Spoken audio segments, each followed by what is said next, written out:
Señoras y señores, muy buenos días.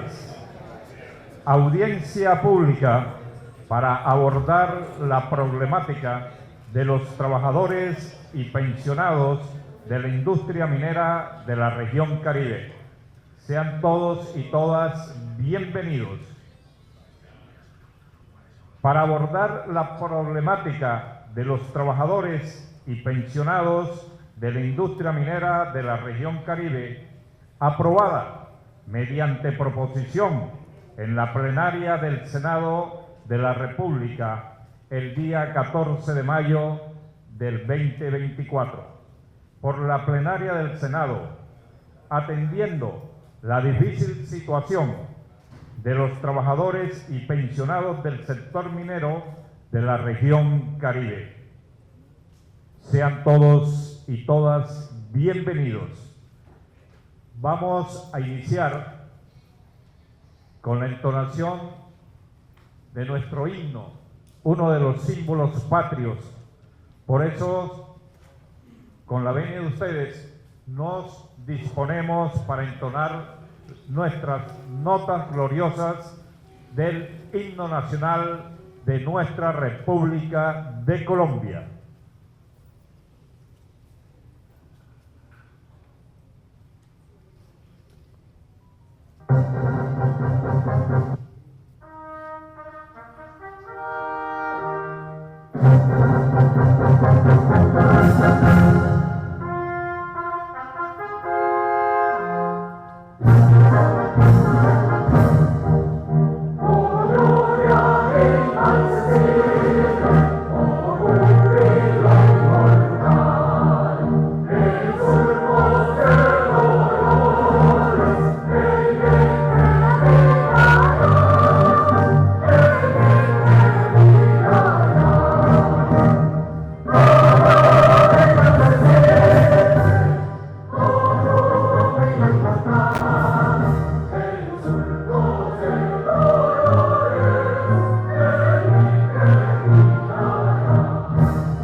Presentación de las entidades y organizaciones participantes de este magno evento. Doctora Imelda Daza Cotes, senadora de la República, convocante a la audiencia pública. Director del Ministerio de Trabajo del Departamento del Cesar, doctor Bernardo Ardila Fernández. Colpensiones, doctora Rosa María Támara Solano, directora regional Colpensiones del Caribe. Ministerio de Salud y Protección Social, doctora Lina de Armas, viceministerio de Protección. Ministerio de Minas y Energía, doctor Felipe Corral, asesor designado a minería empresarial. Organizaciones sindicales de Sintra Carbón, Sintra Energética, Sintra Fercar, CUT, SOT Cerrejón y otras que hacen presencia en este espacio.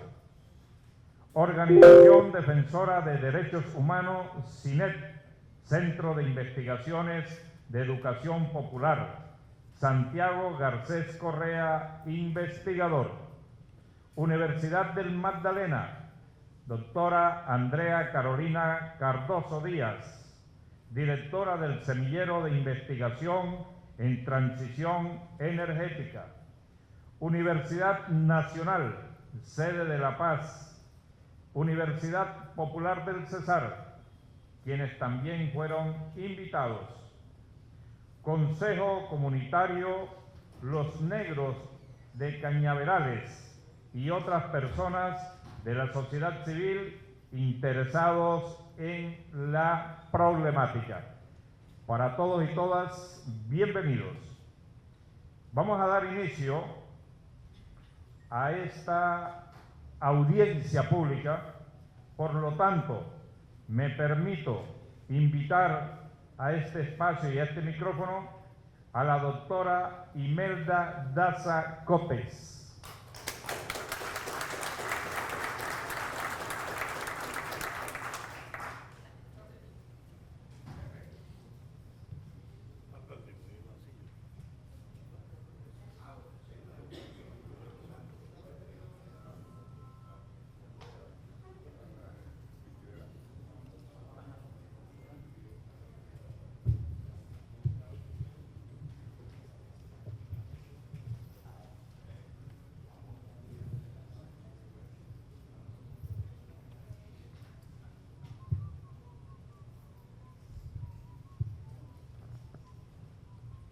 Muy buen día para todos.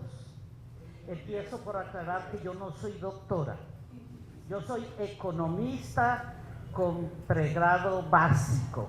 No he hecho ningún doctorado. No soy científica ni investigadora. Esos son los que ameritan el título de doctor. Es un rezago feudal que tenemos que superar. Entonces, yo soy simple senadora. Por un periodo de 4 años ya he transcurrido 2 de ellos. Es enorme la complacencia por este acto que considero crucial para el desarrollo futuro de la organización de la clase trabajadora. Es una urgencia que la crisis actual demanda y que debemos atender. Yo quiero considerar que lo de hoy es la primera audiencia pública para la clase trabajadora y para la clase obrera. ¿Quiénes somos clase trabajadora? Los que vivimos del salario que devengamos, así sea yo directora del hospital, senadora de la República, yo vivo de esos ingresos. No tengo rentas propias, no tengo patrimonio expresado en bienes raíces, en cuentas bancarias. Vivo de mi salario, siempre he vivido de mi salario como profesional. Aquí en el exilio fue igual. Pertenezco a la clase trabajadora. La clase obrera se identifica más con quienes desarrollan proyectos productivos para producir bienes o para prestar servicios. Pero juntos todos somos clase trabajadora. Eso hay que entenderlo. Ese es el sistema económico que nos fue impuesto desde siglos atrás. El sistema capitalista que divide a la sociedad entre propietarios y no propietarios.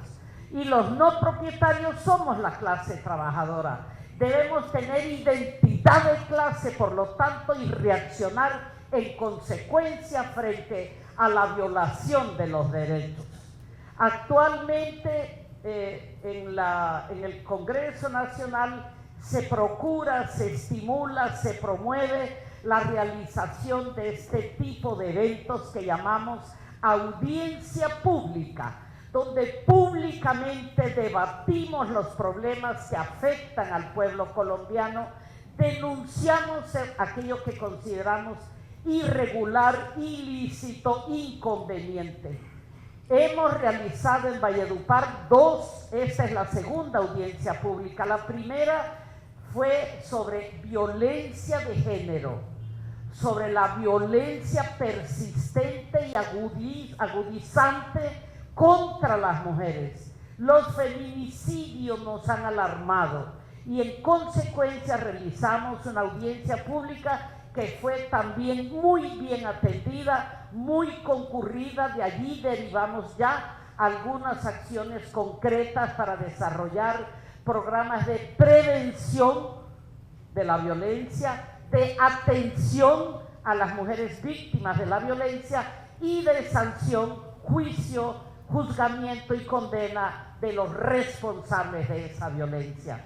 Con esto quiero decirles que vale la pena el ejercicio de las audiencias públicas y que en mí tiene a una senadora dispuesta a respaldar todas las audiencias públicas que a bien tengan ustedes realizar, que se justifiquen plenamente. Con mucho gusto presentamos la proposición en las sesiones plenarias del Senado para que se autorice la realización de estas audiencias públicas. Repito, es un evento, un mecanismo que nos permite visibilizar, denunciar, dar a conocer los problemas fundamentales que afectan a la ciudadanía del Cesar en este caso, y por qué no hacerlo conjuntamente con La Guajira y con el Magdalena. Otra audiencia pública que nos debemos es sobre la minería del carbón, ya no enfocada en la gravedad de los hechos que hoy vamos a conocer contra los trabajadores mineros, sino la problemática en general. Estamos en un periodo de transición energética. Conviene, por lo tanto, hablar escuetamente de la historia de la minería del carbón en el Cesar y en La Guajira, para que identifiquemos plenamente qué nos ha reportado esa actividad que, por desgracia, la Corte Constitucional nos acaba de castigar otra vez, obligándonos a regalar el carbón. En la reforma tributaria que hizo aprobar este gobierno, se convino que las regalías que paga la empresa minera no puede ser descontada de los impuestos en el año siguiente. Es absurdo, es lo único que nos queda del carbón, las regalías. Pero ¿qué ocurre? Que lo que la empresa paga este año como regalías lo puede descontar el año entrante de sus impuestos. Entonces, con la mano izquierda nos dan este año un dinero y con la mano derecha nos lo quitan el año entrante. Entonces, en consecuencia, el carbón lo hemos regalado y lo seguimos regalando, porque no pudo ser ejecutado ese artículo de la reforma tributaria. Esas son las cosas que la ciudadanía debe conocer, debe saber para asumir una posición clara frente a esto de la actividad minera. Yo les dejo la inquietud de convocar esa audiencia pública y con mucho gusto presentaría la proposición en el Congreso Nacional. Y sobre todas las otras iniciativas que puedan considerar, una audiencia pública sobre la salud. Mañana hay una reunión muy importante con el ministro de Salud que viene a la ciudad. Audiencia pública sobre la vivienda popular en el departamento del Cesar, sobre la reforma agraria, en fin, todas las iniciativas sobre las tarifas de energía eléctrica. Entonces, repito, es un mecanismo muy conveniente, muy democrático, de las audiencias públicas, que por eso propongo asumamos como actividad cotidiana para visibilizar nuestros problemas y para buscarle soluciones a los mismos. Tratando de enmarcar la actividad de hoy, quiero hacer una breve reflexión sobre la crisis que padece el capitalismo caníbal, que es el modelo económico que siempre nos impusieron en Colombia. Nunca nos preguntaron qué modelo económico prefieren los colombianos. Desde siempre, el rezago de los españoles que sacamos de aquí nos dejaron el modelo capitalista de producción, que se caracteriza por la sagrada propiedad privada que se defiende a como dé lugar, y el mercado laboral libre. Se dice que los trabajadores son libres, claro, son libres de vender su fuerza de trabajo a quien los contrate, no es a quien quieran, porque aquí nadie se puede dar el lujo de escoger un lugar de trabajo. Muy pocos tendrán esa prerrogativa. El trabajador se emplea a quien primero le haga una oferta. Ese capitalismo caníbal nos asfixia en una crisis que no termina. Y no es solo una crisis de desigualdades salvajes, de trabajo precario, mal remunerado, mal contratado. Es también una crisis migratoria, aunque aquí no la sintamos mucho todavía. Es también una crisis de violencia racial salvaje. También lo vemos junto con la crisis migratoria, vemos esos fenómenos de racismo crónico. Es una crisis ecológica, claro, en la cual el planeta, en proceso de calentamiento, vomita plagas letales. Ya vivimos una pandemia, no se sabe cuántas más podrán venir. Es una crisis del militarismo en aumento. Europa está a puertas de otra guerra. No es la guerra convencional, es otro tipo de guerra. Pero Europa se prepara en infraestructura y en estrategias y tácticas para una nueva guerra. Aunque aquí no lo veamos tan de cerca, esa es la realidad. La guerra no es contra Ucrania, la guerra es en Ucrania como punto de encuentro de las fuerzas en conflicto.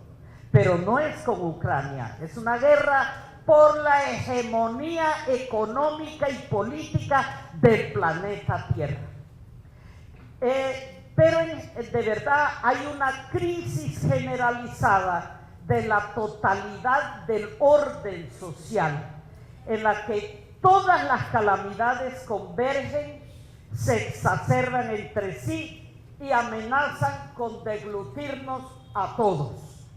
Es seria la situación. ¿Qué nos corresponde a nosotros como clase trabajadora?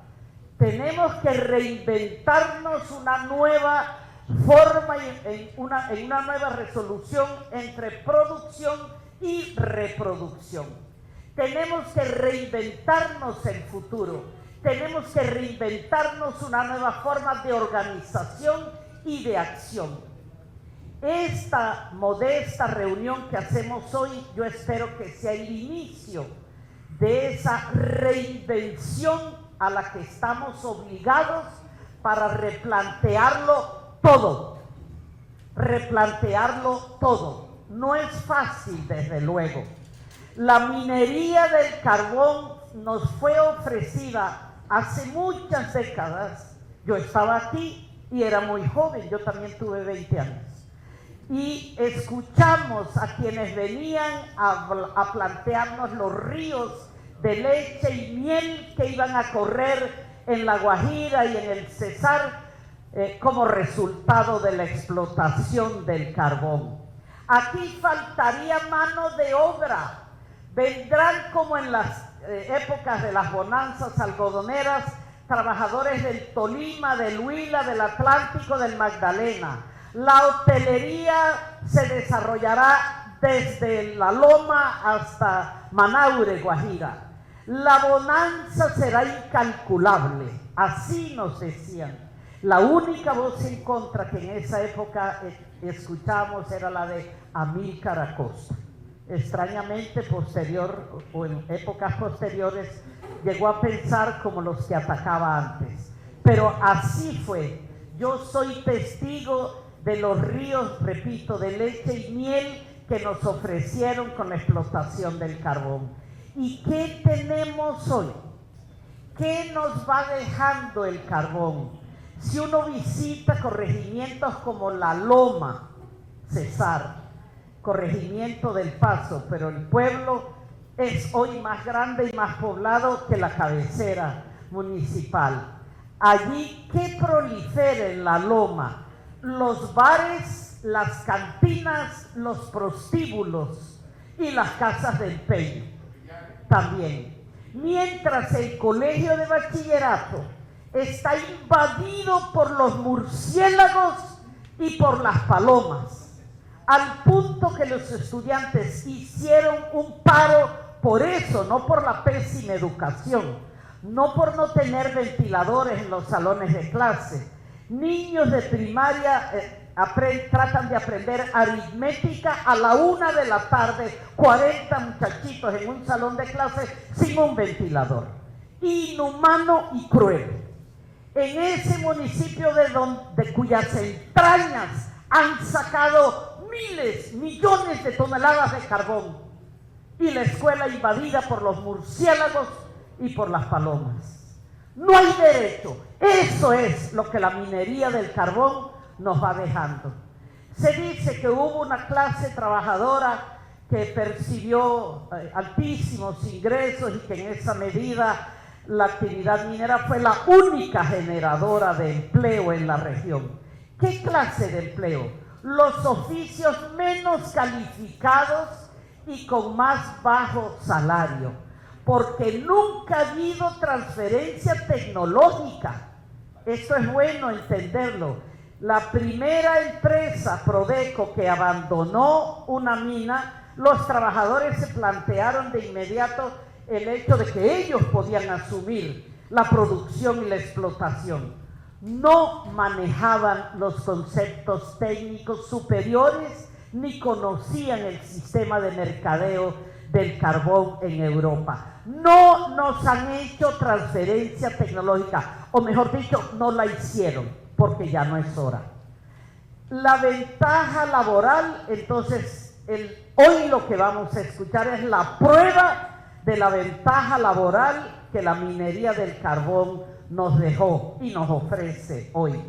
La ventaja social, los grandes beneficiarios de la minería del carbón es la burocracia estatal que se robó las regalías durante décadas, porque si esos dineros se hubieran invertido en programas de bienestar social, quizás habría alguna mejoría. Hoy no hay nada.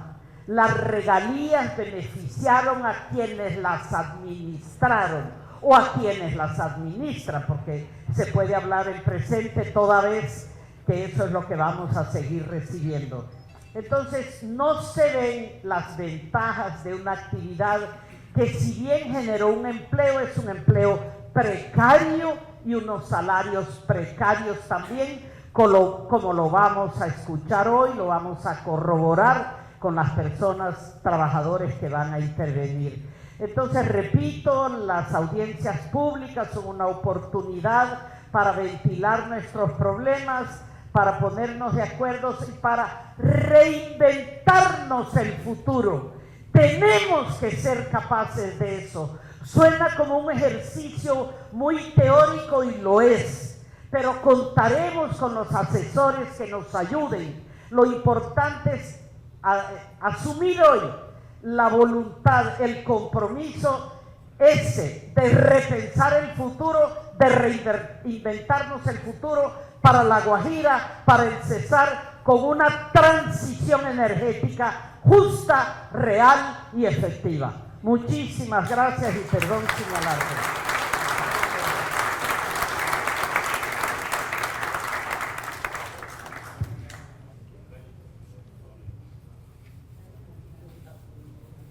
A continuación, vamos a observar un video con el cual vamos a contextualizar la problemática que vamos a tratar en el día de hoy.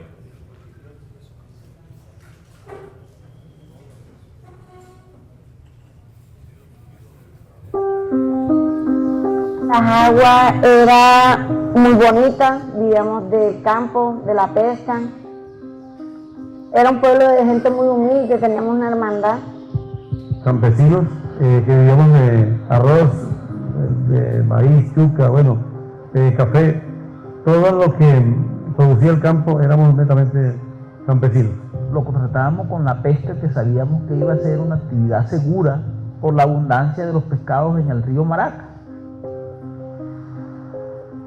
Hasta que llegó la mina y nos hizo cambiar de mentalidad, porque sí fue así.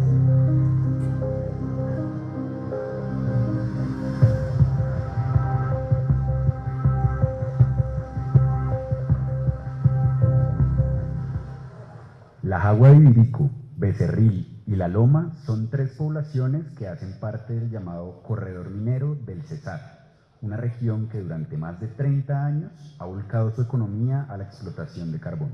Llegó la mina, también llegó la violencia.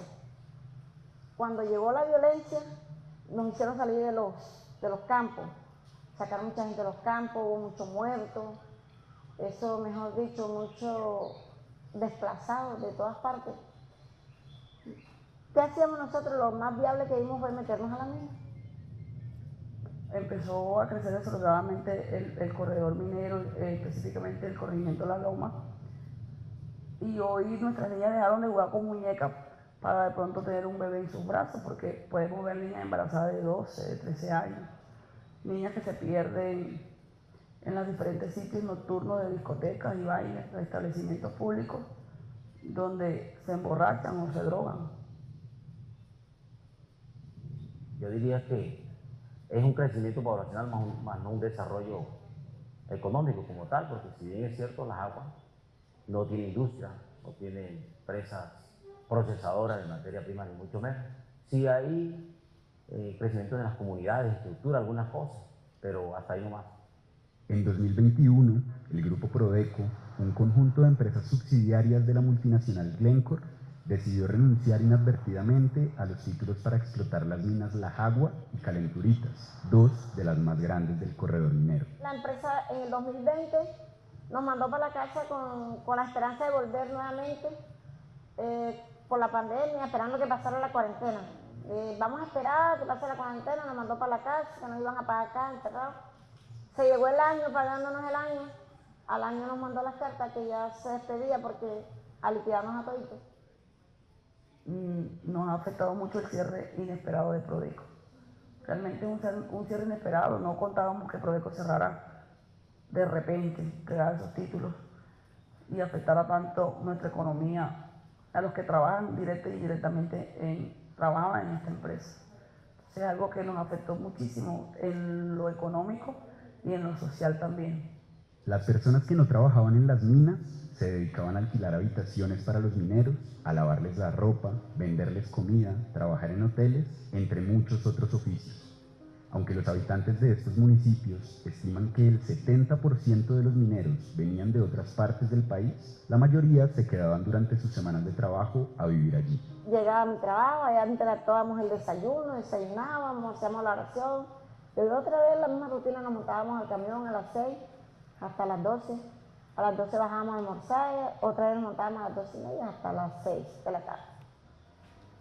El trabajador minero sale a partir de 3:30, 4 de la mañana y retorna nuevamente a las 8 de la noche, incluye el tiempo de transporte, 2 horas. Inicia a las 6, sale a las 6, pero en el tema de recorrido se están generando 14, 15 horas más o menos de trabajo, de lo que tiene que ver con la estadía dentro del proceso como tal. El salario de un minero, en valores actuales, superaba los 5 millones de pesos. Tras la salida de Prodeco, 1.200 trabajadores directos y alrededor de 5.000 indirectos se quedaron sin trabajo. En este caso, los trabajadores representan mucho los dictámenes médicos de enfermedades osteomusculares, trastornos del sueño, problemas gastrointestinales. Nosotros aquí a las 12 del día, la mina hacía su implosión, porque como es a cielo abierto, y la implosión lo que causó durante muchos años fue rajaduras de viviendas, todo el polvo que la brisa lanzaba hacia el pueblo, lo que hacía era contaminar dentro. Los árboles eran totalmente negros, las hojas. Aquí llovía y el agua caía negra de los techos de las casas. Tras la salida de Prodeco, los habitantes de La Jagua, Becerril y La Loma se preguntan de qué van a vivir. ¿Ahora qué vamos a hacer? Si aquí en La Loma no hay más nada que hacer, si no esto, aquí no se consigue empleo, si no es la minería, y si nosotros no somos profesionales, nosotros somos unas emprendedoras empíricas, ¿qué vamos a hacer nosotros? Entonces no es fácil retornar al campo, pero el campesino resiliente está intentando volver a producir alimentos, a que haya seguridad alimentaria en el municipio, por lo menos eso. Esa es como la voz que estamos diciendo al gobierno nacional, que vengan, pero que vengan y traigan definido qué van a hacer, porque han venido varias ministras, pero no ha pasado nada. El Ministerio de Minas y Energía le confirmó a El Espectador que están trabajando en una política pública para desarrollar 3 fuentes de empleo: la agricultura, el turismo y los empleos relacionados con la transición energética. Sin embargo, hay dudas sobre la calidad de muchas de las tierras cultivables tras la explotación minera y sobre los niveles de contaminación de los ríos en los que solían pescar, como Maracas, Tucuy y Santa Cruz. Tú ibas aquí al río Santa Cruz, el Tucuy, San Antonio, el mismo río Sororia, nos íbamos a veces a pescar lo del almuerzo. Encontrabas en la 20, en este lugar donde estamos, era la plaza de mercado, y nosotros mismos producíamos nuestro propio pescado. Aquí consumíamos, los productos eran de aquí, netos de aquí del pueblo. Se dieron ahí las desviaciones de varios afluentes y que hoy, pues, lamentablemente, tenemos una externalidad de que el río Maracas, Calenturita, tiene un taponamiento de más de 7 kilómetros.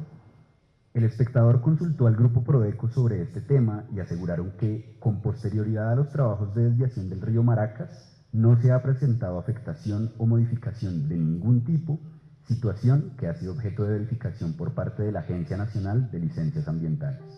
Pues nosotros, más allá de saber si la empresa es culpable o no, sí hemos solicitado, obviamente, entrar en el área de influencia, porque tampoco podemos hacer las actividades económicas, ¿sí?, que antes hacíamos. Al gobierno nacional le pediría que de verdad nos tuvieran más en cuenta a nosotros las mujeres, a las agremiaciones de mujeres, aún más las madres cabezas de hogar, que no permitan que nos vengan a silenciar, que nos dejen expresar nuestras sabidurías, que nos dejen luchar por nuestras comunidades. En el caso de Prodeco hay una deuda histórica con el municipio de Las Aguas que no ha terminado de cumplir. Eso, no tenemos acceso a la información, a medios digitales, o sea, de ellos no conocemos absolutamente nada. No hubo consultas previas para esos procesos y es lo que las comunidades están reclamando a gritos, la deuda histórica que tiene la mina Prodeco en temas ambientales, sociales y laborales con el municipio de Las Aguas.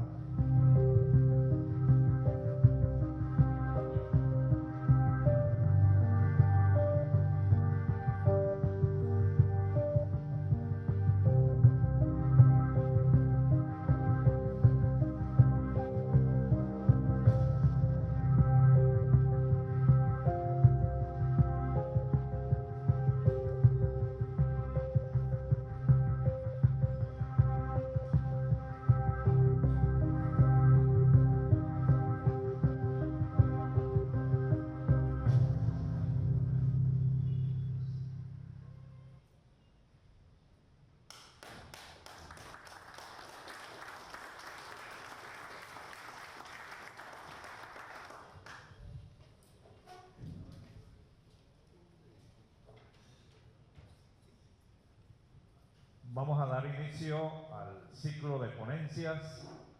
Por lo tanto, me permito invitar a Santiago Garcés Correa, investigador CINEP, y su ponencia, Luchas Populares en el Corredor Minero del Caribe Colombiano en 2001 al 2022. Bueno, muy buenos días, compañeras, compañeros, a los representantes de entidades públicas, a ONGs, a la compañera Imelda Daza. Muchas gracias por la invitación al CINEP y por supuesto a las delegadas y delegados de la comunidad de cañaverales que en este momento luchan contra la minería de carbón, contra la llegada de la minería de carbón a su territorio y que sin duda para ellas, para ellos y para todos es muy interesante conocer las diferentes experiencias de lo que ha vivido la región para tomar buenas decisiones de cara al futuro del municipio y de la región en general. El día de hoy yo quisiera hacer un ejercicio de memoria a partir de la base de datos de luchas sociales del CINEP, que cuenta con protestas desde 1975 hasta la actualidad. Entonces quisiera compartir con ustedes un recuento de las protestas populares relacionadas con la minería que han ocurrido específicamente en La Jagua de Ibirico, Agustín Codazzi, El Paso, Becerril y Chiriguaná. desde el año 2001 hasta un cierre un poco arbitrario, que es el año 2023, porque todavía no tenemos datos, perdón, mitades de 2023, a falta de datos consolidados a diciembre. Hay que decir que, si ustedes ven ahí, pues, denominado corredor de la vida, y estamos en una investigación en curso comparando la conflictividad en torno a la minería con otras regiones del país. Y lo que ocurrió durante los últimos 20 años en estos municipios es tal vez de lo más intenso que vivió el país en lo que refiere a conflictividad relacionada con la minería. Si usted lo compara, por ejemplo, con el Bajo Cauca antioqueño, que también es una zona de alta conflictividad en torno a la minería de otro tipo, como bien saben, minería informal, artesanal, aunque también hay similitudes, son números similares. Del 2001 al 2023, en el corredor de la vida, hubo 42 luchas, 42 protestas en nuestra base de datos que ocurrieron a nivel municipal 66 veces, en el entendido que una protesta puede ocurrir en todos los municipios a la vez. Son 42 luchas, pero a nivel municipal 66 episodios de acción colectiva. En el Bajo Cauca, que es el otro, se trata apenas de 22 luchas con 62 ocurrencias a nivel municipal. Se trata, pues, dicho de manera clara, de la zona de explotación minera con mayor conflictividad social del país asociada a la minería. Y aquí no estamos contando a La Guajira, ni a Barranca, ni el área de influencia del Cerrejón, sino solamente la Jagua de Ibirico, Agustín Codazzi, El Paso, Becerril, Chiriguaná y el Cesar. O sea, es decir, para que vean esto a nivel municipal y por actores sociales, antes nos podemos quedar un ratico ahí, yo casi no se ve, pero les cuento las cifras principales. La Jagua de Ibirico tiene el total mayor de esos municipios, con 28 ocurrencias a nivel municipal de protestas. Sigue El Paso con 26, Becerril 7, Chiriguaná 5, Agustín Codazzi 1. Sabemos que es probable que acá haya un subconteo. Esta base se construye con base a la prensa regional, pero sí marca una tendencia que nos muestra la incidencia municipal, pero también qué tipo de protestas. ¿Quiénes son los que más protestaron por temas relacionados a la minería? Y sin duda fueron los trabajadores asalariados, los mineros asalariados. De esas 66 ocurrencias a nivel municipal de protestas, al menos 44 fueron de mineros exclusivamente. Tenemos pobladores urbanos, aquí es amplia también de fronteras urbano-rurales, o sea, pobladores de los municipios y de los corregimientos cuentan como pobladores urbanos, pobladores de frontera urbano-rural, mineros asalariados, indígenas, campesinos. Ahorita les hablaré de esas luchas, pero no hay duda de que son los trabajadores asalariados los que más han combatido y han resistido en función de sus intereses. Siguiente, por favor. Aquí se ve un poco la trayectoria en el tiempo por actores sociales protagonistas de las luchas. Esta línea de color verde corresponde a los trabajadores. Ahí se ve su hegemonía en este tipo de protestas relacionadas con la minería. En el año 2021, ya en el marco de la coyuntura del cierre minero y la devolución de títulos, vemos otras protestas de otros actores sociales en estos municipios. En el año 2023, sobre todo, nos aparecieron habitantes de los municipios, pobladores de corregimientos. Ahorita les contaré porque ustedes mismos lo recordarán en este breve recuento porque lo vivieron. Siguiente. Ahora, contarles brevemente las características generales de estas protestas con el objetivo, pues, de ver qué de sus demandas nos permite proyectar un diagnóstico para tener claro para el futuro, para la agenda de reconversión económica que debe ocurrir en estos municipios. Este periodo de tiempo empieza con protestas que por razones que enlutaron a la región. Lo que tenemos en la base de datos es las protestas por la muerte del presidente y vicepresidente y de varios compañeros de Sintra Energética, que muchos recordaremos con dolor, hubo un paro, hubo al menos 2 protestas, según nuestros datos el epicentro fue El Paso, pero sin embargo hubo protestas en toda la región. Después tenemos en 2006 2 grandes huelgas, una contra Carbones La Jagua de Ibirico, la otra contra la Drummond. A lo mejor la recuerdan, la primera duró 17 días y la segunda 26 días, ambas convocadas en un primer momento por Sintra Energética, seguramente Sintra Carbón también participó, y le exigieron en ese momento a las empresas aumentos salariales, mejoras condiciones laborales, inversión social en la región y contratación directa con las empresas y fin de la tercerización. 2 años después hubo protestas similares contra Carbones La Jagua y contra la Drummond. En noviembre de ese año también protestaron los trabajadores del consorcio minero La Francia. Aquí en 2008, sobre todo en la huelga contra la Drummond, se manifestó la reticencia de las empresas a ceder en temas que no fueran estrictamente laborales. En la base de datos reposa una entrevista a un dirigente sindical que planteaba con frustración cómo la empresa se negaba a asumir la deuda social en términos educativos, ambientales y de salud con los municipios. Esto es un tema que está en toda la información narrativa de nuestra base de datos. Los trabajadores luchan sistemáticamente para limitar la tercerización por aspectos convencionales, aumentos salariales, no suelen negociar de buena fe. Se trata de protestas con un alto nivel de violencia antisindical, como veremos, y es poco lo que al menos los sindicatos dicen lograr. Ustedes ahorita en sus intervenciones me dirán si nos faltó información respecto a lo que la empresa le devuelve a las comunidades en inversión social, en oportunidades laborales, etc. En 2009 hubo 3 protestas, pero esta vez contra el consorcio minero del Cesar, por despidos.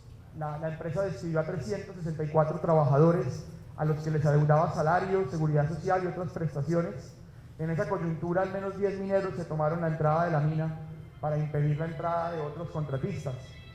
Luego vamos hasta 2010, cuando 500 trabajadores de Carbones La Jagua, ya propiedad de Glencore, presentaron su pliego de peticiones en el que insistían en los mismos problemas de 2008 y de 2006 y iniciaron la huelga ante la negativa de la empresa a conceder sus reivindicaciones. También hubo protestas de asociaciones de trabajadores enfermos, como ustedes bien lo saben, también convocados por el mismo sindicato. El 13 de octubre de 2010, Asociación de Enfermos y Despedidos de la Drummond, provenientes de Ciénaga y de La Jagua, realizaron una protesta frente al Ministerio de Trabajo de Protección Social, en ese momento en Bogotá, por la grave situación de salud que atravesaban 320 trabajadores en el Cesar y 240 trabajadores de puertos en el Magdalena. Denunciaron despidos injustificados y también denunciaron la continuidad de los maltratos policiales. En 2011, de nuevo, huelga en Prodeco. Presentaron pliego el 3 de octubre los trabajadores, pero la pretensión de la empresa fue que el pliego entrara en el pacto colectivo, que ya tenía en ese momento. Por supuesto, los trabajadores no asumieron esta violación a la libertad sindical. Y en esta oportunidad jugó un papel fundamental en las demandas el personal tercerizado. Como ustedes bien saben, sufre de las desigualdades de a veces tener el mismo trabajo que personal contratado de manera directa, pero es sin embargo discriminada por el capital. Todas estas protestas continúan, sobre todo con trabajadores mineros, pero también con trabajadores, por ejemplo, de industrias encargadas de prestarle servicios de comida a los trabajadores, actividades tercerizadas.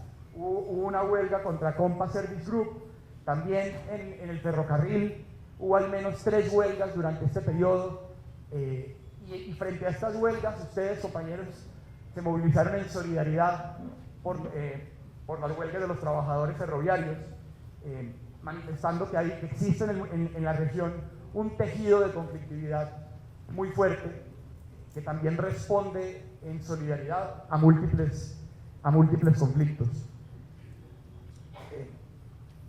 Hay que decir que en la base de datos desaparecen durante una parte del periodo en el año 2013 las protestas de trabajadores. No sabemos en este momento si se debió a una falta de información o es que efectivamente del 2013 al 2020 hay una reducción de la conflictividad en los municipios, ya ustedes nos lo dirán, pero lo que sí es cierto es que desde el 2020 la cosa vuelve a empezar de manera fuerte. Aquí ya los protagonistas son también las comunidades, viendo que la empresa no iba a abrir. En primera medida, las protestas contra la empresa en la pandemia y luego no evidenciaban la inevitabilidad de que la empresa devolviera los títulos mineros. Lo que dice el recuento es que a los trabajadores los engañaron, a las comunidades las engañaron. Al principio no dijeron que iban a devolver los títulos, solamente se rumoreaba. Sin embargo, ya en la medida en que transcurren estos últimos 3 años, ya se le exige de manera directa y contundente a la empresa que asuma con sus pasivos laborales, que la mayoría ni siquiera los reconoce. Quisiera terminar contándoles un par de reflexiones generales que nos ha dejado el análisis preliminar de estos datos. Las protestas en todos los distritos mineros, pero sobre todo en el corredor de la vida, se van intensificando a medida que llegamos al presente, con el agravio de que los mismos motivos sustantivos, convención colectiva, libertad sindical, inversión social, aparecen ahora con un barniz de incumplimiento. La gente está cansada de que lo incumplan y los repertorios de protesta tienden a ser más disruptivos en la medida en que más aparece en las demandas los mismos motivos asociados ya no simplemente al motivo, sino al incumplimiento de pactos. También es muy complicado ver una ironía en estas protestas, que es el hecho cierto de que si uno hiciera una historia regional solo por la lectura de las narrativas de cada una de las protestas, se evidencia se evidencian las tareas que no hizo la minería y que no hizo el Estado con respecto a la minería. Es evidente que estos incumplimientos e insatisfacciones son la columna vertebral de una agenda que se piense la transición energética y la reconversión laboral en la región, y ya a 2 años de gobierno del cambio esperamos que más pronto que tarde estas apuestas transformadoras se puedan ver concretadas en apuestas de política pública que permitan pensar otro futuro para el corredor de la vida. Muchas gracias.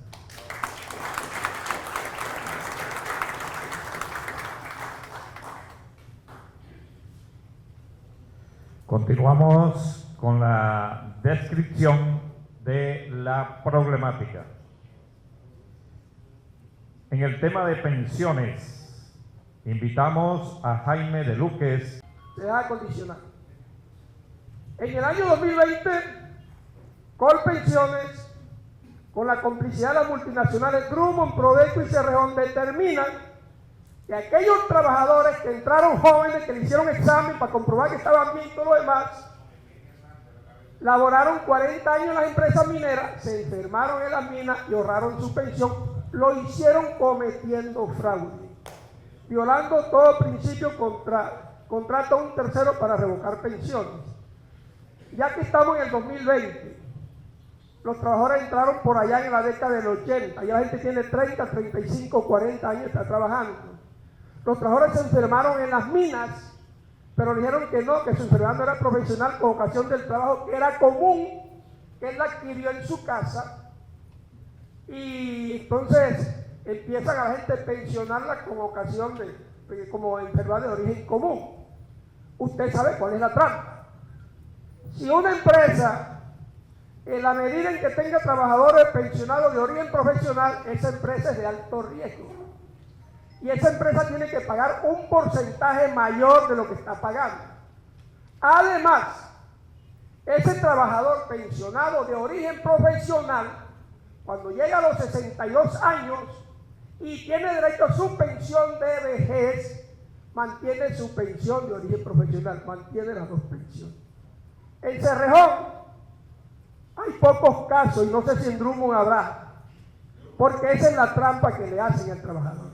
Realmente el sistema le robó una pensión al trabajador, pero eso no es nada.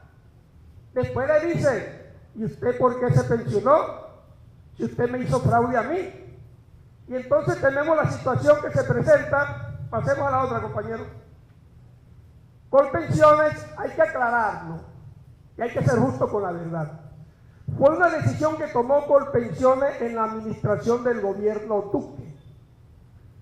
Y siendo presidente Juan Miguel Villalora, empezaron a llegarle cartas a 800 trabajadores mineros de Drummond, Prodeco y Cerrejón, diciendo que su pensión había sido adquirida de manera fraudulenta. Un poquito de agua. Que su pensión había sido obtenida de manera fraudulenta.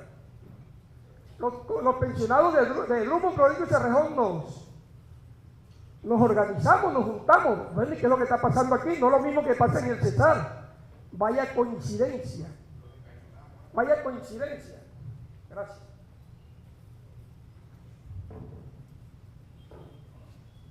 Después que al trabajador le sacan el jugo, como hasta el tuétano, después que lo exprimen, lo desechan como un bagazo y dicen que no tiene derecho a una pensión digna. El trabajador ahorró su pensión. El trabajador laboró 30, 35, 40 años. El trabajador se enfermó en las minas. Y ahora aquel trabajador que tenía 20 años, ahora tiene 60, 65, está viejo y enfermo y sin la pensión que ahorró. Ese es el drama que estamos viviendo. En el proceso de lucha para recuperar la pensión mueren los siguientes compañeros. Reinaldo Corcho Wilches de Drummond, Delmiro Alfonso Campuzano de Drummond. A esos compañeros que estoy leyendo allí les quitaron la pensión. Edinson Salas Andrade de Drummond, Jairo Solano de Cerrejón, Darklin Sarmiento de Cerrejón, Nicolás Cote de Cerrejón, Iván Rodríguez de Cerrejón, William Silva de Cerrejón, José Aníbal Bermúdez de Cerrejón, Freddy Quintero de Cerrejón, José Luis Oliveira de Cerrejón, Jorge Luis Chole de Cerrejón. Estos compañeros estuvieron en el proceso de la lucha con nosotros tratando de recuperar su pensión. Murieron en ese proceso. Pido respetuosamente que le demos un minuto de silencio a la memoria de esos compañeros.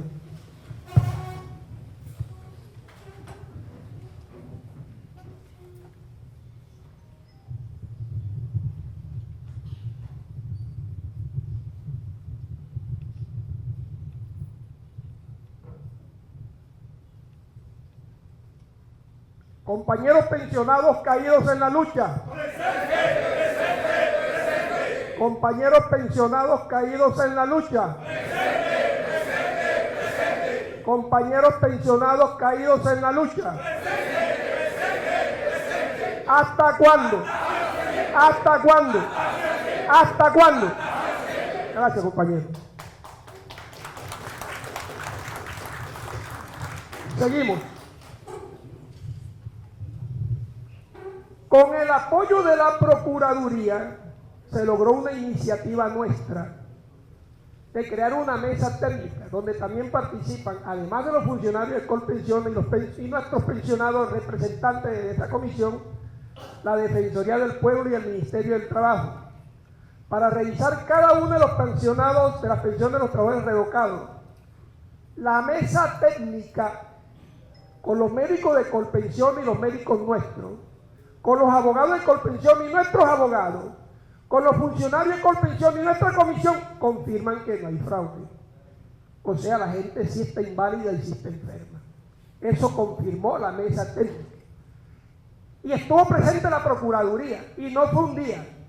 Fueron muchas sesiones, de muchos meses. Y estuvo presente la Defensoría del Pueblo. Y estuvo presente el Ministerio del Trabajo. Uno de nuestros reclamos a esos órganos de control es que tienen que ser gestores más activos, que no pueden ser veedores nada más. Ellos confirmaron que los trabajadores laboraron ese tiempo en las minas, que se enfermaron en las minas, que ahorraron su pensión y que no son ningunos delincuentes. Le estamos diciendo, señores Defensoría, señores Procuraduría, señores Ministerios, jueguen el papel que les corresponde. Pronúnciense, digan lo que ustedes vieron y corroboraron ahí.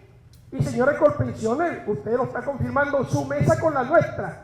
¿Por qué lo propusimos? El que no la debe no la teme. Entonces no le teníamos que nos revisaran caso por caso. Caso por caso se fue revisando. Cada empresa tiene una división médica y conoce detalladamente la historia clínica y médica de cada uno de nosotros. ¿Es así o no es así?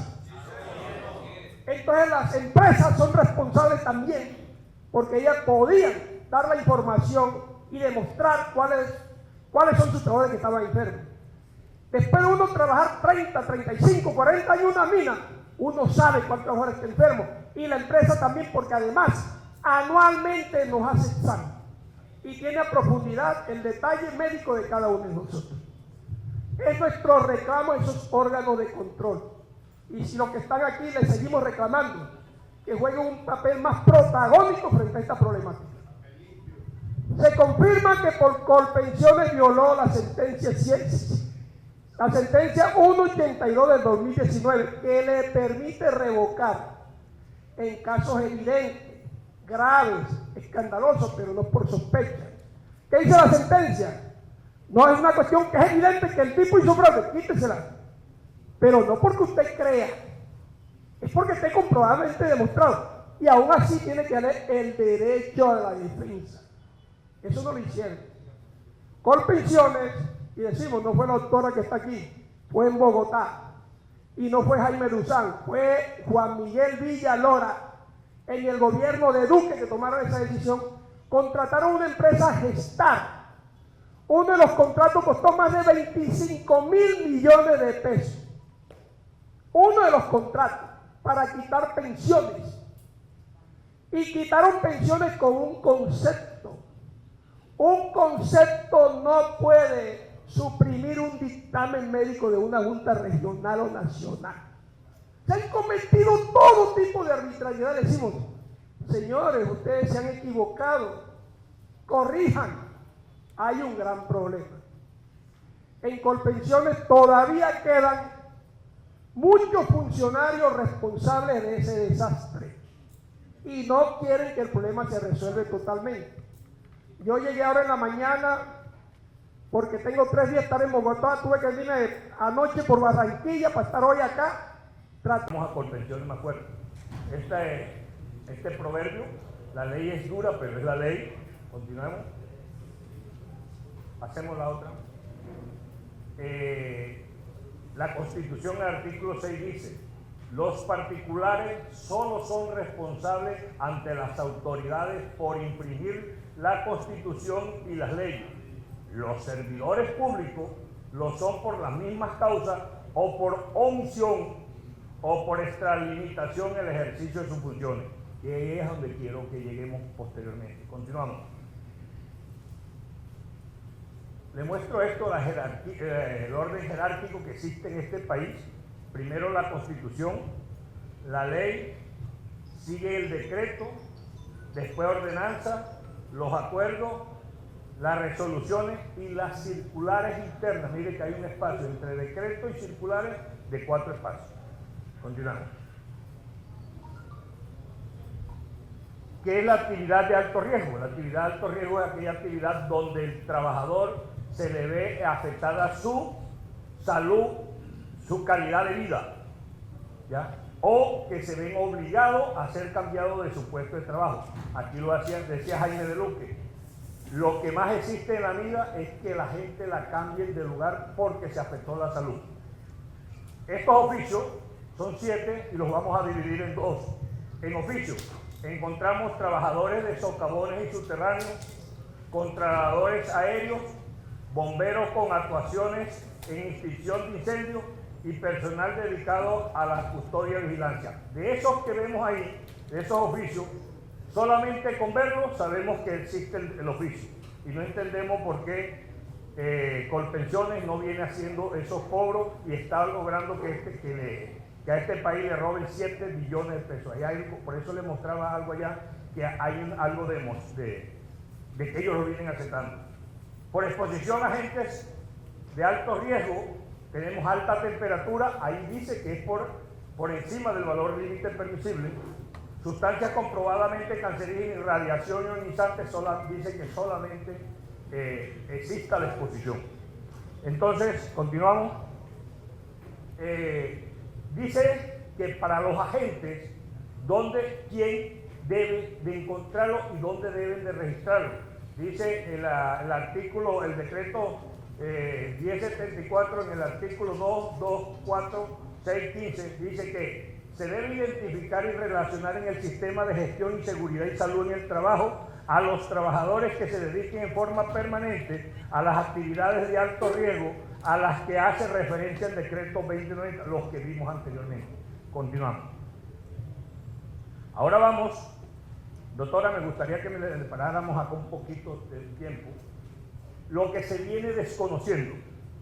El Ministerio del Trabajo en el 2006 saca un manual de agentes cancerígenos y dice en ese manual que la sílice cristalina es comprobadamente cancerígena para el ser humano. Lo dice el Ministerio de Salud y lo dice el Instituto Cancerológico de Colombia. ¿Qué se necesita para el sector minero? Demostrar que está expuesto a sílice cristalina.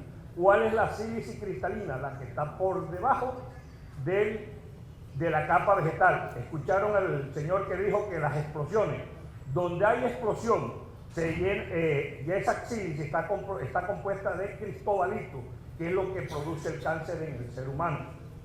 Hay estudios en La Guajira que se le hicieron a trabajadores y a comunidades que dicen que la población cercana a La Guajira se hay rompimiento del ADN y por eso era que Jaime de Luque hablaba del cáncer en el estómago, porque eso lo está produciendo. Cerrejón en su sistema de gestión y seguridad de salud dice que tiene los trabajadores expuestos a sílice comprobadamente cancerígena. Y más aún, va en su grupo de exposición homogéneo, dice en qué área y en qué grado los tiene. Dice que está en grado B de exposición. Y la norma que hicimos, se me olvidaba decirles que yo formé parte del Consejo Nacional de Riesgo Laboral y tuve la oportunidad de ayudar a elaborar estas leyes. Y ahí se me dio por meter el mitito que no se tuvieran en cuenta valores límites permisibles ni para sustancias cancerígenas ni para exposición a admisión realizante. Hay estudios ambientales que dice que hizo la empresa Cerrejón, que dice que hay la exposición a la sílice. Hay documentación, el trabajador aporta esa información de Cerrejón, le dice que está expuesto y los compañeros de Colpensiones dicen que no tienen que ver eso, muy a pesar que el Ministerio de Trabajo dice que si Cerrejón no lo presenta y el trabajador lo presenta, se le debe tener en cuenta. Continuamos. ¿Qué hay de eso? En el 2009, en el 2014, el Ministerio del Trabajo de La Guajira sacó una resolución que decía que en Cerrejón habían actividades de alto riesgo por exposición a sustancias cancerígenas, por exposición a radiación ionizante y por bomberos. Lo apeló Cerrejón diciendo que con el solo hecho de decir que era algo parecido, se le reconocía el derecho, debía Cerrejón de pagar y él tenía derecho de disfrutar. ¿Qué dice la Corte Constitucional? Que Colpensiones,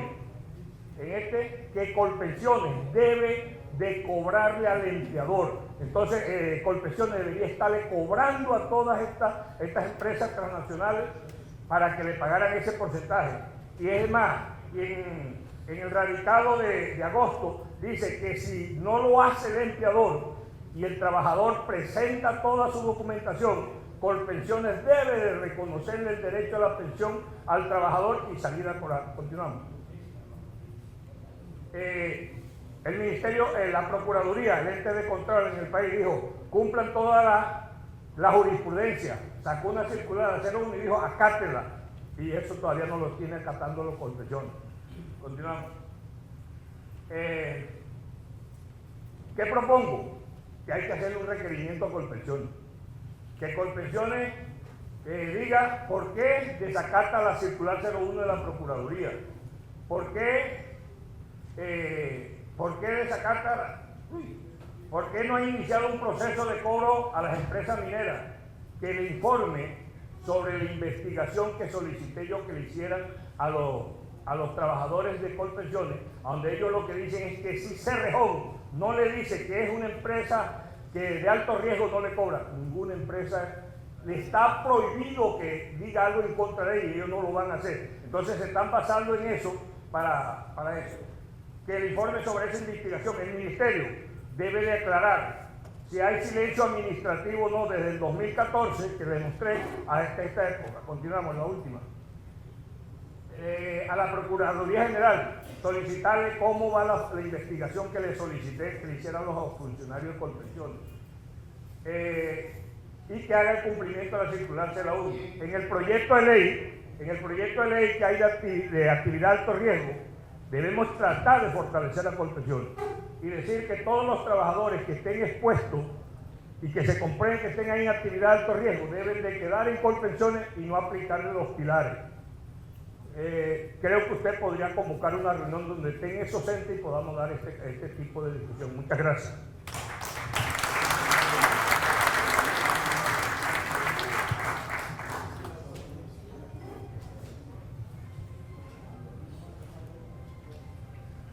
Invitamos a Joaquín Valdivieso, en representación de Drummond.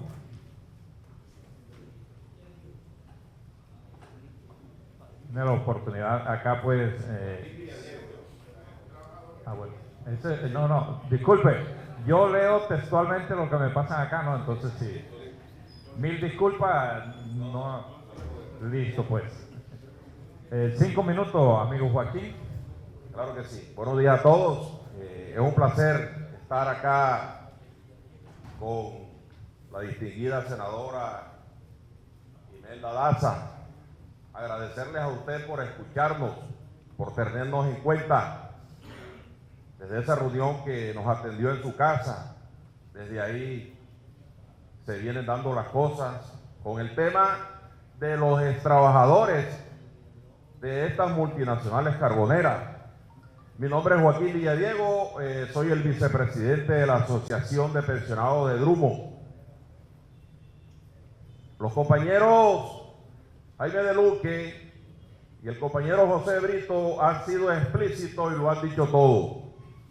A nosotros nos hicieron una persecución sistemática, porque mi estimada senadora, entrar a trabajar a una mina de esta, salir enfermo y encontrarse uno acá afuera con 3 sistemas, es la muerte.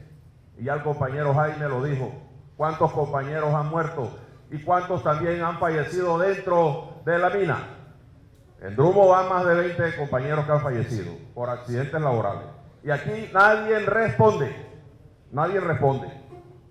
Por eso decía que la persecución es sistemática, porque hubo un entramado para quitarnos las pensiones. Y voy a corroborar lo que dijo el compañero Jaime de Luque.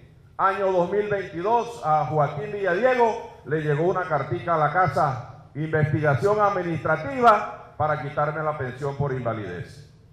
Tengo una enfermedad terminal, dependo de una máquina para vivir.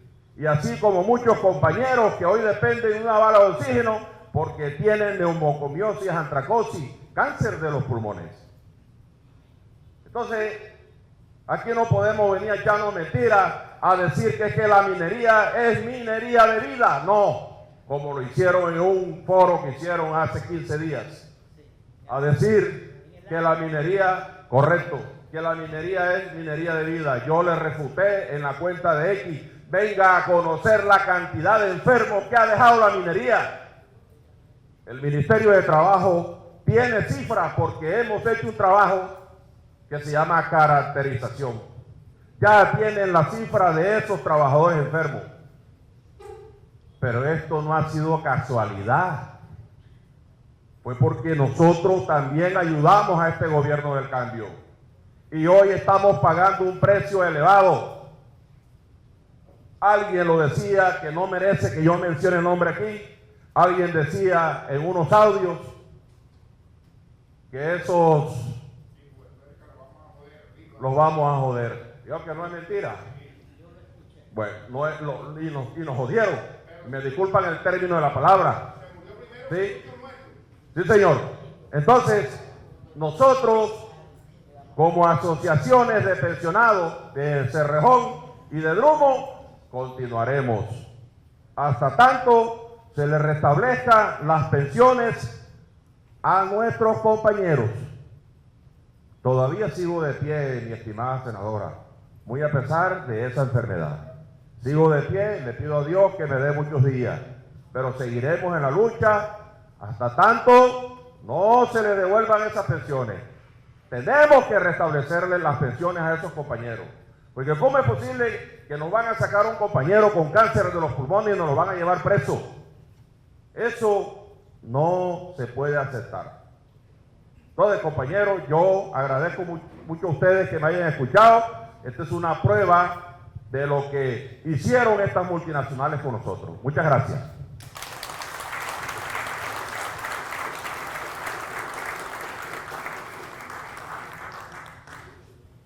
Continuamos con el tema condiciones laborales. Juan Carlos Solano Guillén, secretario minero energético y medio ambiente Sintra Carbón.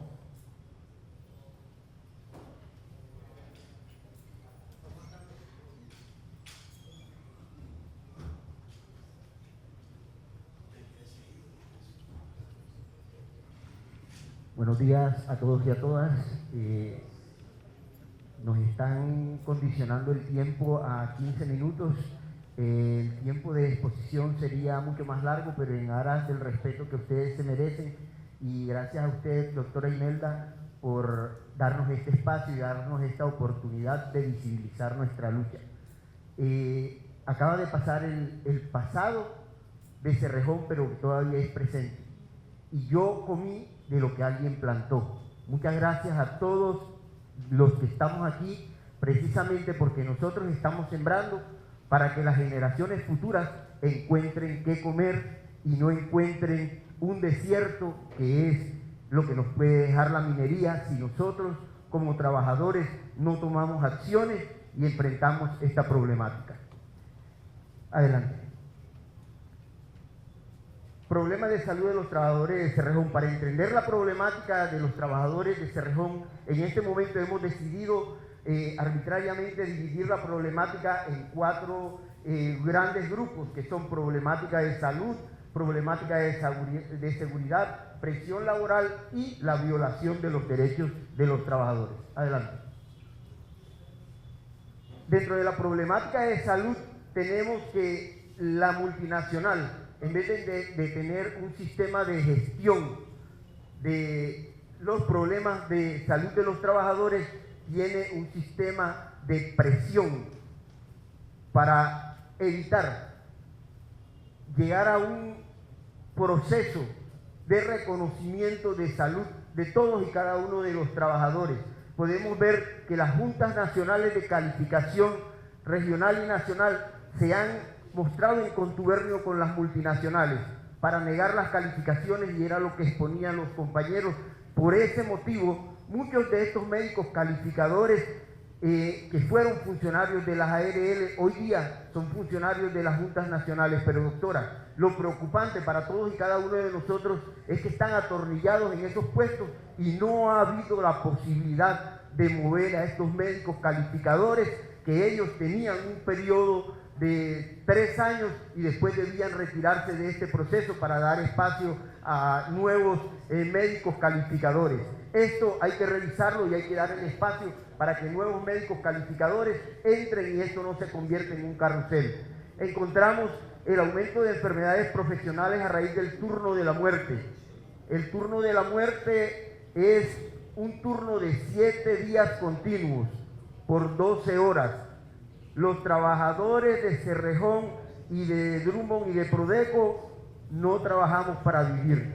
Vivimos para trabajar casi en el estado de esclavitud, y es la esclavitud moderna donde las multinacionales presionan hasta el cansancio al trabajador porque necesitan sacar el máximo provecho. Sí, lo peor de todo es que nos aumentaron el turno de trabajo de 4 a 7 días y la multinacional aduce que no tenemos derecho a reconocimiento monetario porque esto no causa horas extras. No entendemos cómo con el turno anterior sí teníamos derecho a horas extras y con el nuevo turno o el turno de la muerte, por el contrario, estamos perdiendo derechos y estamos perdiendo parte de nuestro salario. Nos lo están robando las multinacionales. Tenemos una problemática con la alimentación. Al estar 7 días continuos, la alimentación que nos da la multinacional no es de la mejor calidad, azúcares, grasas, harinas, gaseosas y otra serie de elementos que, sumado al sedentarismo que hacemos nosotros en las máquinas en las cuales laboramos, sencillamente nos tienen una obesidad mórbida y estamos alrededor del 75% de los trabajadores. Hoy día llegamos derecho a acostarnos, no podemos hacer ejercicio, no tenemos ánimo de más nada sino de caer en la cama esperando que pasen esas pocas horas de descanso para llegar nuevamente al lugar de trabajo. Doctora, nosotros estamos en alrededor de 18 horas en función de nuestro trabajo. Hay personas que trabajan en Cerrejón, que viven en Valledupar y salen a las 2 de la tarde para tomar turno a las 6 de la tarde y regresar a las 10 de la noche a su lugar de residencia. Saquemos cuenta para ver cuál es el sacrificio que estamos pagando y hay personas que piensan que estamos bien remunerados. Por el contrario, estamos pagando con nuestra salud, con nuestra vida y con la integridad familiar de todos y cada uno de nuestros seres queridos. Al estar permanentemente en el puesto de trabajo, sencillamente la unidad familiar se desvertebra. Nosotros vemos crecer nuestros hijos a distancia y cuando queremos voltear ya no tenemos familia. Adelante. La multinacional ha dado por cooptar a los entes de control de los trabajadores y es así como permitió que se